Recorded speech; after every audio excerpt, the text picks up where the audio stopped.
우리는요, 우리의 성격이 있죠. 우리의 가진 성격들이 있습니다. 우리의 성격이 있고요. 그 성격이 가지는 좋음이 있고요. 또 아니면 좀 나쁜 점이 분명히 있습니다. 뭐 어떤 사람은 성격이 다 나쁘다. 어떤 사람은 성격이 다 좋다. 그 아니죠. 좋은 성격, 나쁨이 분명히 있습니다.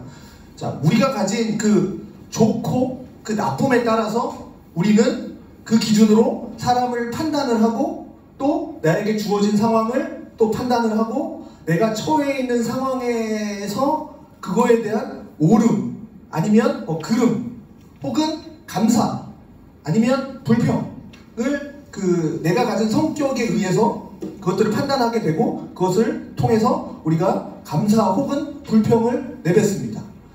자, 근데 여러분 우리가 잊지 말아야 할 것이 있는데요. 내가 그런 행동들을 하는 데 있어서 잊지 말아야 하는데 그게 뭐냐면 바로 우리는 크리스찬이라는 것이죠. 기독교인이라는 겁니다. 그리스도인이라는 겁니다. 자, 우리는 우리의 좋음 그리고 나쁨 또 우리의 성격을 가지고 내가 주어진 상황들에 있어서 사람에 있어서 반응하는 것이 나쁜 게 아닙니다. 내가 가지고 있는 성격에 의해서 반응을 하는 거니까. 문제는 어디에 걸리냐면 내가 신자라는 거예요. 내가 신자라는 겁니다.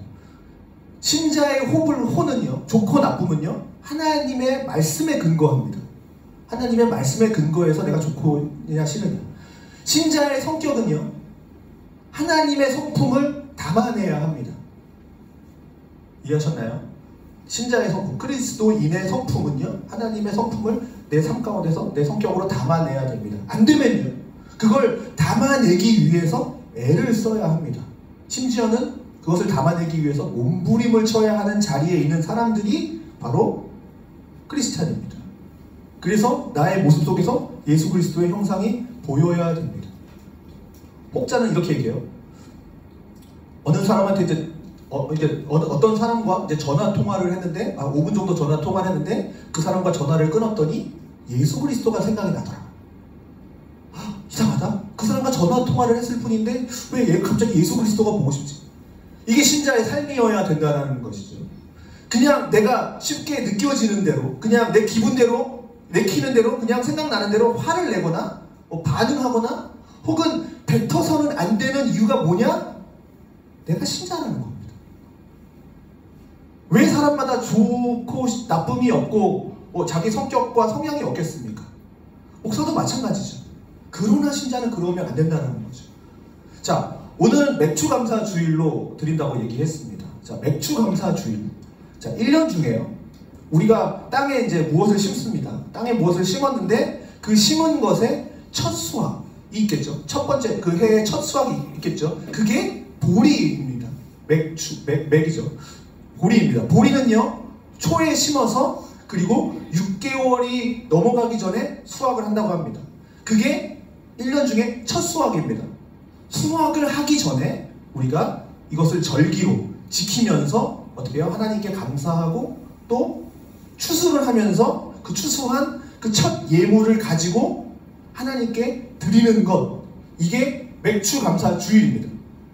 자, 지금 시대는 저희가 농사를 짓는 게 아니니까 이게 좀 약간 좀 느낌이 좀 잘 안 오죠.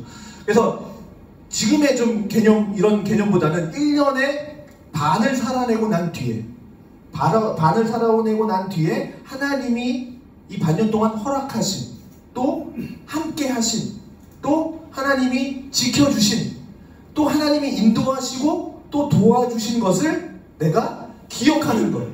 기억하면서 하나님이 나에게 이런 일들을 행하셨고 나에게 이런 일들을 도와주셨고 함께 하셨구나를 감사하면서 지키는 절기, 지켜나아가는 절기라고 우리는 맥추감사절을 그렇게 의미합니다.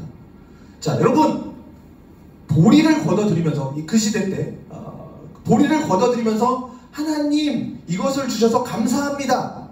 그죠? 하나님 이 보리를 걷어들이게 하심을 감사합니다 라고 하는 그 감사의 본질이 뭐냐면 하나님이 주셨다라는 거예요. 이게 크리스찬이 되게 제일 중요한 포인트입니다.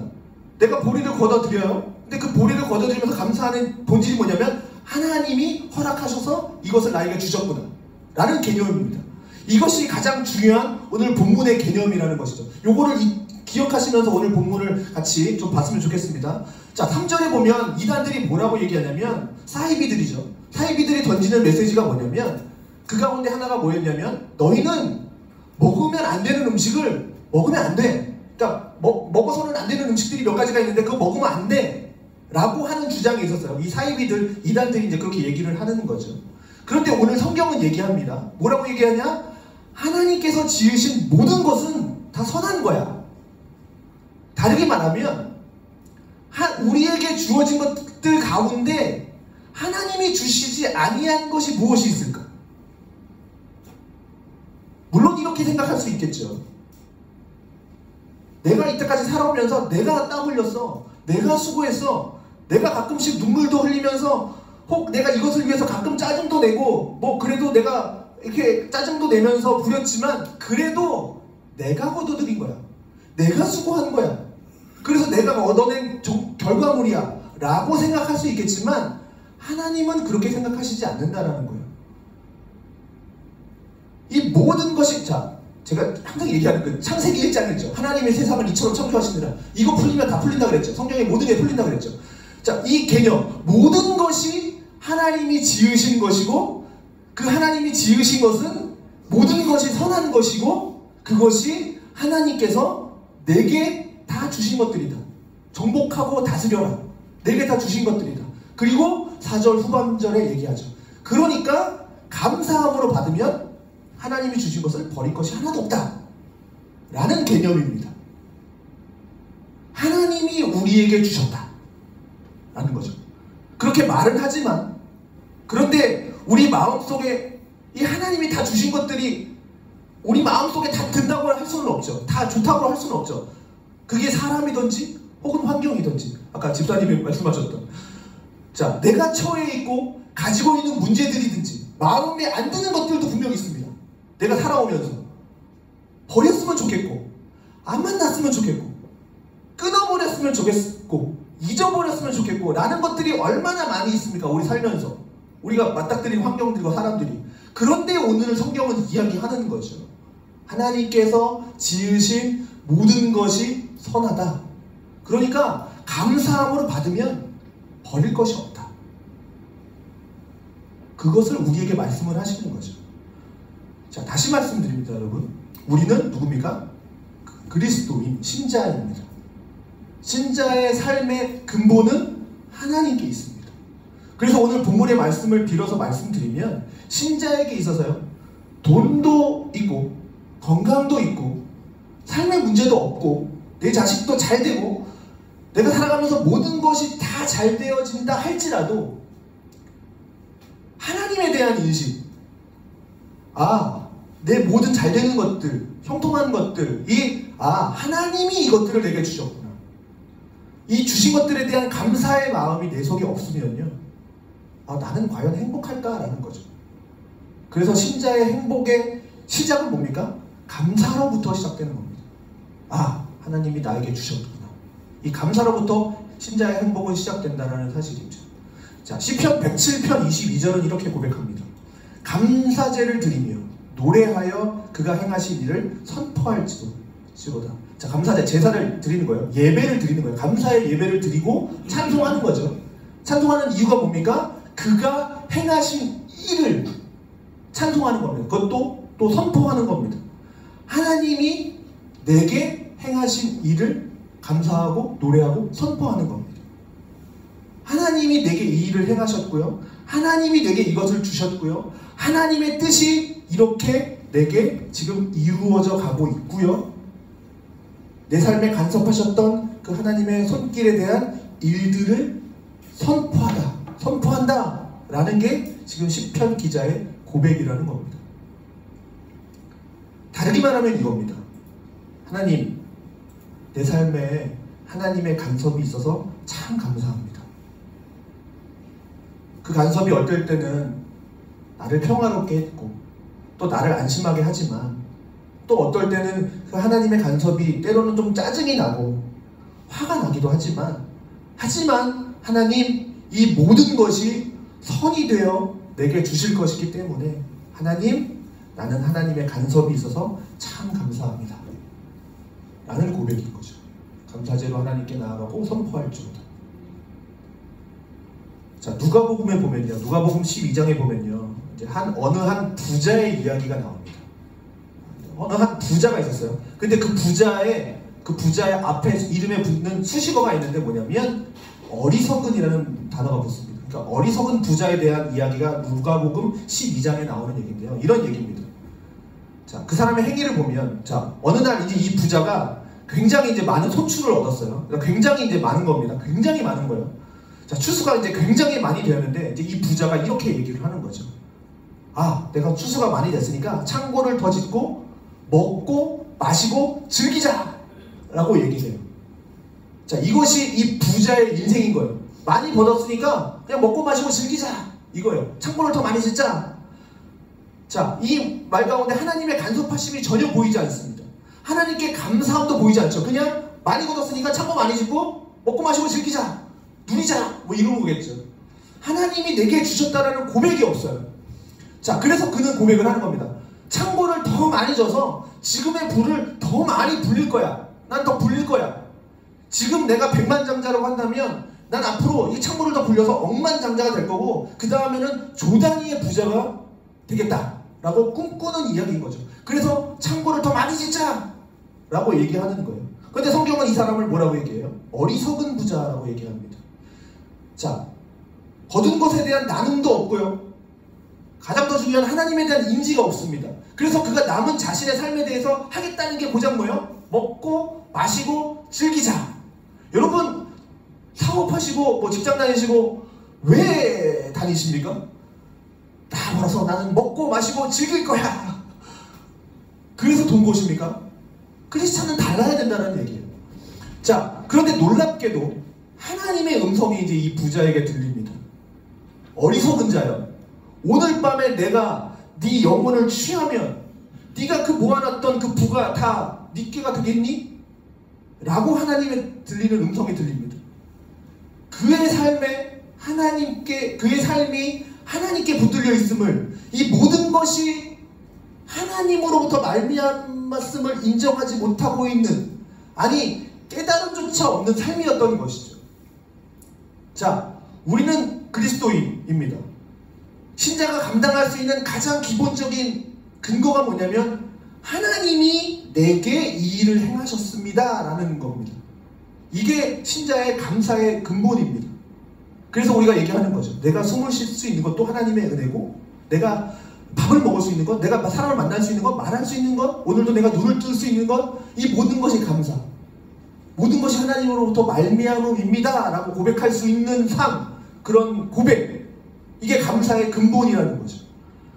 그것이 어떨 때는 손에 쥐기 싫고, 혹은 손에 꼭 쥐고 싶고, 어떤 것들은 하면서 우리가 구분을 할 수는 있겠지만, 신자는요, 하나님이 주신 것에 대해서는 감사할 수 있어야 된다는 거죠. 그래서 찬양에도 이런 찬양이 있죠. 장미에 가시를 주신 감사. 가시 없는 게 나은 거 아닙니까? 아니죠. 하나님의 기쁘신 뜻이 있는 겁니다. 자, 사랑하는 성도 여러분, 어떻습니까? 여러분은 어리석은 신자입니까? 아니면 지혜로운 신자입니까? 어리석은 신자는요, 내 인생에 하나님의 개입을 깨닫지 못합니다. 그냥 우연이야. 내가 잘해서 된 거야. 내가 지금 이렇게 건강한 것도 하나님 은혜임을 생각하지 못하고, 내가 지금 어느 정도 살아가고 있는 이 좀 어느 정도 이것도 다 하나님이 허락하시고 하나님이 도와주시고 하나님이 보호하심을 생각지도 못하니까 하나님께 감사할 수가 없는 거죠. 감사하지 못하는 거죠. 건강합니다. 여러분 건강하시죠? 이 건강을 가지고 왜 하나님께 감사하지 못하는 이유가 뭘까요? 하나님이 주셔서 내가 건강하다, 강할 수 있다라는 개념이 없는 거죠. 그러니까 감사가 나올 수가 없는 거죠. 자, 이어서 누가복음 17장에 이제 보면 또 다른 사람이 등장하는데요. 거기에 보면 이제 10명의 나병 환자가 나옵니다. 나병 환자 아시죠? 한센병입니다. 이게 살이 이제 뭉들어지는 병. 이게 이제 나병이죠. 자, 어떤 내용인지 한번 보겠습니다. 자, 이 10명의 나병 환자가 예수님께 고침을 받습니다. 치료를 받습니다. 그런데 예수님께 돌아와서 감사한 사람은 딱 한 명이었어요. 이방인이었어요. 9명은 다 예수님께 감사하지 않았어요. 한 명만 예수님께 감사함으로 왔습니다. 예수님께서 말씀하십니다. 야, 10명의 나병 환자가 다 고침받지 않았냐? 그런데 나머지는 다 어디 갔니? 왜 너밖에 오지 않았니? 라고 예수님이 물어봅니다. 속된 말로 뭡니까? 먹튀한 거죠. 고침만 받고 간 겁니다. 자, 왜 너밖에 오지 않았냐? 예수님께 고침의 은혜를 받고 그냥 다 집으로 간 겁니다. 이 9명의 나병 환자들은. 여러분, 뭐 제가 나병은 안 걸려서 잘 모르겠지만, 나병에 걸리면 이 병은 부정한 병이에요. 그러니까 병을 걸렸기 때문에 이게 부정한 병이에요. 이건 부정하다. 이건 병에 걸린 것 자체가 부정한 거죠. 그래서 거리를 둬야 돼요. 일반 사람들과. 그래서 집을 떠나야 됩니다. 부정한 병이기 때문에. 이거는 부정하기 때문에. 자, 그래서 집만 떠납니까? 동네를 떠납니다. 동네만 떠납니까? 그때는 이제 성 안에서 살았죠. 성 밖으로 나가야 됩니다. 그러니까 성의 문을 걸어 잠그는 거예요. 그냥 밖에서 사는 거예요. 그러니까 물이 완전 떨어져 사는 거예요. 성 안에 들어가 살 수가 없습니다. 이 병이 낫기 전까지는. 그게 몇 년인지 누가 알겠습니까? 자, 그런데 고침을 받았어요. 제일 먼저 드는 생각이 뭘까요? 아내도 보고 싶고, 부모도 보고 싶고, 형제도 보고 싶고, 혹은 뭐 자식도 보고 싶고, 뭐 친구도 보고 싶고. 그래서 이 기쁜 소식을, 내가 나았다는 소식을 알리기 위해서 얼마나 후다닥 뛰어갔겠습니까? 나 나았어! 막 하게 않겠습니까? 근데 주님은 그것을 지적하는 거죠. 자, 이렇게 나병 환자가 이렇게 얘기할 수 있겠죠. 아, 주님, 이해해 주십시오. 내가 나중에 주님을 기억하고 감사했을 겁니다. 라고 할 수 있겠죠. 그런데 주님은 이렇게 따지시는 거죠. 먼저 내게 왔어야지. 자, 어쩌면 우리의 삶에 많은 부분이 이러고 있는지 모르겠습니다.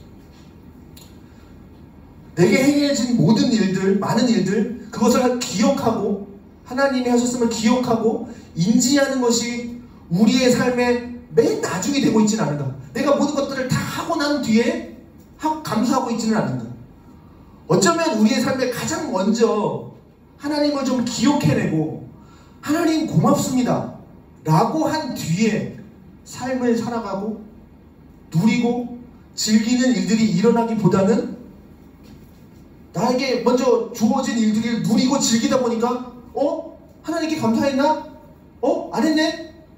하나님 감사합니다. 뭐 이것으로 그냥 퉁치듯이 이렇게 그냥 끝나버리는 삶을 살고 있지는 않는다. 그냥 감사한 분 띡 감사합니다 퉁쳐버리고 있지는 않은가. 자, 오늘 본문 4절에서 6절 이렇게 기록하고 있습니다. 하나님께서 지으신 모든 것이 선하매 감사함으로 받으면 버릴 것이 없나니 하나님의 말씀과 기도로 거룩하여집니다. 내가 이것을 형제들 깨우치면 그리스도 예수의 좋은 일꾼이 되어 믿음의 말씀과 내가 따르는 좋은 교훈으로 양육을 받으리라. 자, 이 말씀을 간단하게 좀 정리를 하면 우리에게 주어진 모든 것이 하나님의 선함을 담고 있다. 내 눈에 보기에는 그게 짜증이 좀 나기도 하고 어쩌면 그게 또 반대로 좋기도 하고 우리가 가진 성향에 따라서 그런 느낌들을 다 가집니다. 내게 주어진 것들이. 근데 성경은 말합니다. 하나님이 지으신 모든 것이 선하다. 감사함으로 받으면 괜찮다. 그런데 우리는 이게 좀 잘 안 되죠. 우상으로 드려진 제물이라 할지라도 먹어라. 괜찮다.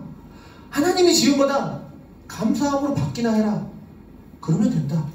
그것이 하나님의 선을 너희 삶에 담아낼 것이다.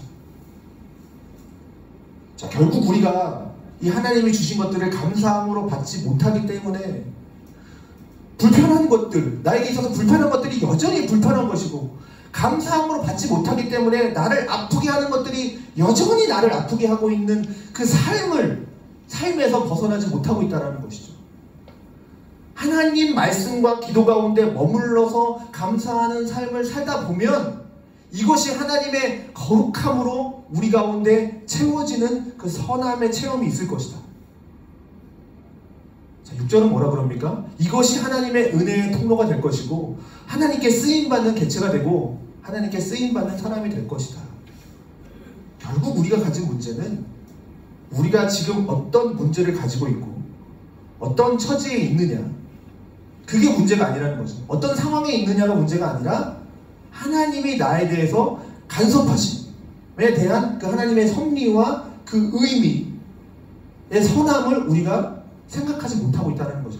그냥 상황만 받아들이는 거죠. 아, 힘들어. 힘들어 죽겠어. 아니면 좋아. 그냥 그 상황만 받아들인 거죠. 그 가운데 역사하신 하나님의 선함, 그 섭리를 우리가 미처 생각하지 못하고 있다는 거죠. 다시 말씀드립니다. 4절이죠. 하나님이 지으신 모든 것이 선하다. 너희는 감사함으로 받아라. 결국 문제는요, 하나님의 그 승리하심, 하나님의 다스리심, 혹은 그의 선한 손길에 대한 그 깨달음, 인지가 없는 것이, 그것이 진짜 나의 문제이고, 그리고 난 다음에 그것을 감사함으로 받지 못하는 나의 태도, 그게 나의 진짜 문제다라는 사실이죠. 자, 2024년 반년, 벌써 어느덧 반년. 여러분은 이 2024년, 저는 정말 후딱 갔습니다. 저는 와 앞으로 더 빨리 가겠죠? 40대는 시속 40km로 간다면서요, 인생이. 50대는 50km로 가고, 저는 뭐 저는 한 100km로 간 것 같아요. 자, 2024년 반년이 후다닥 지나간 것 같습니다. 근데 그렇게 지나간 세월 동안 나는, 여러분은 하나님의 손길, 하나님의 다루심, 하나님의 존재, 하나님이 나를 간섭하심에 대해서 얼마나 느끼면서 살아왔을까? 만약에 하나님의 간섭하심에 대해서 느끼지 못했다면 우리는 감사도 제대로 못하고 살아왔을 겁니다. 왜 그럴까요? 왜 우리는 감사를 못할까요? 왜 우리는 하나님을 믿는다고 하면서도 감사를 하지 못하는 이유가 뭘까요? 왜 안 될까요? 그 원인을 저는 마태복음 7장에서 한번 좀 찾아봤습니다. 마태복음 7장 1절에서 3절, 예수님께서 이렇게 사람들에게 선포하시기를, 비판을 받지 아니하려거든 비판하지 말라. 너희가 비판하는 그 비판으로 너희가 비판받을 것이고, 너희가 헤아리는 그 헤아림으로 너희가 헤아림을 받을 것이니라. 어찌하여 형제의 눈 속에 있는 티는 보고 내 눈 속에 있는 들보는 깨닫지 못하느냐. 자, 두 가지죠. 여기서 말하는 게 두 가지입니다. 비판하지 말라 라는 메시지 가운데에서 뭡니까? 너희가 비판하니? 너 지금 비판하고 있어? 너도 그런 식의 비판을 받을 거야 라는 거죠. 또 하나는 뭡니까? 너희가 비판을 하냐? 그것 자체가 지금 하나님께 비판받는, 정죄받는 행위야 라는 것이죠. 자, 다시 말하면 이겁니다. 비판해서는 안 되는 이유가 뭐냐? 너나 저 사람이나 토끼 객끼인데 누가 누구를 비판하니? 라는 거죠. 좀 더 다르게 표현하면, 자, 너도 부족한 게 있어서 하나님의 은혜로 살고, 저 사람도 부족한 게 있어서 하나님의 은혜로 사는데 왜 비판하냐는 거죠. 무슨 말인지 이해 가십니까? 자, 너는 A가 부족하지. 자, 내가 너를 긍휼히 봐서, A가 부족하지만 내가 너를 긍휼히 봐서 너를 은혜로 지금 다루고 있어. 저 사람은 B가 부족해? 너는 혹시 B가 충만해? 그래서 너는 충만해서 저 사람을 비판하니? 저 사람도 B가 부족해서 내가 은혜로 채우고 있다. 근데 너는 왜 비판하니? 결국 우리가 감수하지 못하는 게 뭡니까? 내가 지금 하나님의 은혜로 살고 있다라는 그 인지를 못한다는 겁니다. 나도 하나님의 은혜로 살고 있고 저 사람도 하나님의 은혜로 살고 있는데 고작 그거 조금 더 가지고 있다는 것으로 비판하고 있니? 라는 거죠. 나도 하나님 은혜로 살고 있고 내 눈에 눈꼴시러운 저 사람도 하나님의 은혜로 살고 있는 건데, 각자 하나님 은혜로 살고 있는 주제에 누가 누구를 비판하냐? 비판하는 자체가 문제라는 거죠. 그러니 우리는 감사가 안 되는 거죠. 여러분, 내가 부족해서 그래서 하나님의 은혜로 살지 않으면 안 되는데, 하나님의 이 은혜를 내가 모르니까 내가 감사도 안 되고, 그리고 남에 대한 자꾸 정죄만 내 속에 가득하게 되는 것이죠. 자, 감사라는 게 뭡니까? 감사는요, 거저받은 게 있고, 내가 보다 거저받은 게 있고, 또 혜택받은 게 있고, 누리는 게 있으니까 감사가 되는 거죠. 그게 감사한 거죠. 아니면 내가 정당한 행위를 해서 받는 건 감사가 아니죠. 내가 거저받은 게 있고, 혜택받은 게 있고, 누리는 게 있으니까 감사인 거죠. 그런 느낌이 들어야 됩니다. 그게 감사합니다. 근데 내가 부족함이 없다고 생각하는데 무슨 감사가 되겠습니까? 신자는 달라야 된다는 거죠. 신자는 그래서는 안 된다는 거죠. 결론적으로 말씀드리면 타인의 문제가 아니고 문제는 이 환경들을 대하는 나의 태도에 있다는 겁니다. 하나님이 주신 것들을 대하는 나의 태도 있다는 겁니다.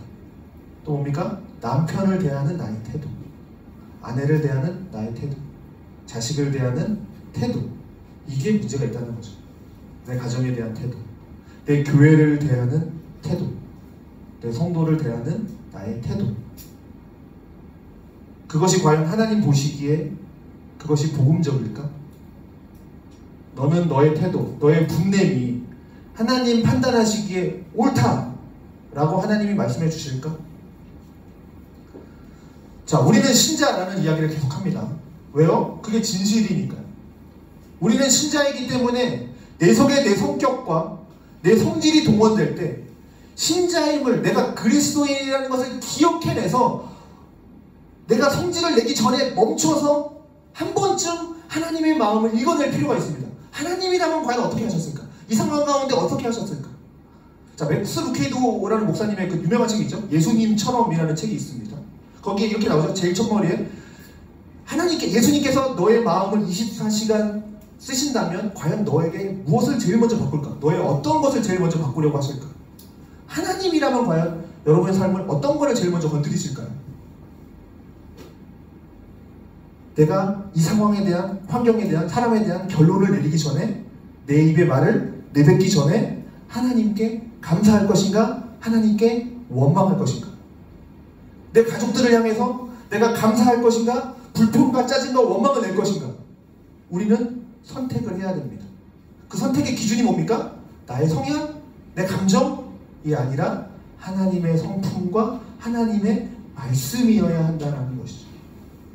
이것이 신자입니다. 그래서 우리는 더욱더 하나님을 알아야겠죠. 그래서 우리가 신앙생활 한다는 것은 뭡니까? 하나님을 알아가는 겁니다. 그게 신앙생활입니다. 하나님을 알아가는 것. 그래서 신자인 우리에게 하나님이 이렇게 외치십니다. 내가 지은 모든 것이 선하다. 너희가 감사함으로 받으면 버릴 것이 없다. 하나님의 말씀과 기도로 거룩하여지니까 너희가 그렇게 감당할 수만 있다면 너희가 불편함을 느끼고 힘겨움을 느끼는 그것들이 너희에게 하나님의 축복의 통로가 될 것이다. 하나님께 귀히 쓰임받는 사람으로 될 것이다. 그래서 저는 이 찬양 되게 좋아해요. 나의 약함은 나의 자랑이다. 하나님이 그 나의 약함을 쓰실 거니까. 그래서 내가 드러나는 게 아니라 하나님이 드러나는 거죠. 저 부족합니다. 많이 부족해요. 근데 하나님께서 이 자리에 세우셨어요. 그래서 하나님께 감사할 수밖에 없는 거예요. 이 부족한 나를 들어서 사용하시니까. 그래서 여러분들도 하나님께서 충분히 사용하실 겁니다. 여러분 6절 말씀입니다. 같이 한번 좀 읽어보도록 하겠습니다. 시작. 내가 이것으로 형제를 깨우치면 그리스도 예수의 좋은 일꾼이 되어 믿음의 말씀과 내가 따르는 좋은 교훈으로 양육을 받으리라. 자, 우리의 삶에서요, 우리가 가진 모든 상황과 문제와 아픔과 질병과 혹은 환경에서 이 모든 상황 가운데에서 하나님의 선하심을 느낄 수만 있다면, 또한 우리가 하나님께 감사함으로 그것들을 다 받을 수만 있다면 우리는 얼마나 대단한 하나님의 그 축복의 통로, 우리를 통해서 하나님이 드러나는 그 축복의 통로의 인생으로서 진보된 삶을 살 수 있을까? 그리고 그런 나의 태도를 통해서 아까 얘기했듯이 하나님께서 영광 받으시고 이것이 또 내 가족과 내 이웃과 내 문제 속에서 내가 하나님을 경험하는 축복의 통로가 되지 않을까? 여러분, 쉽지는 않겠지만 우리의 삶을 좀 다시 돌아보면서 하나님의 섭리를 내 삶 가운데 임재하신, 내 삶을 여기까지 인도하신 그 임마누엘 하나님, 에베네셀 하나님이 느낄 수 있기를 소망합니다. 자, 감사함으로 받을 수 있는 이 거룩한 결단과 시도가 있기를 주님의 이름으로 축원드립니다. 여러분의 삶 속에서 하나님의 섭리를 발견될 수 있기를, 하나님의 손길을 느낄 수 있기를, 그 모든 것이 하나님의 선함과 함께 있음을 기억할 수 있기를, 그리고 그 감사함으로 받는 여러분의 그 고백과 신앙 속에서 하나님이 기뻐하시고 여러분의 가정과 삶이 복되기를 주님의 이름으로 축원드립니다.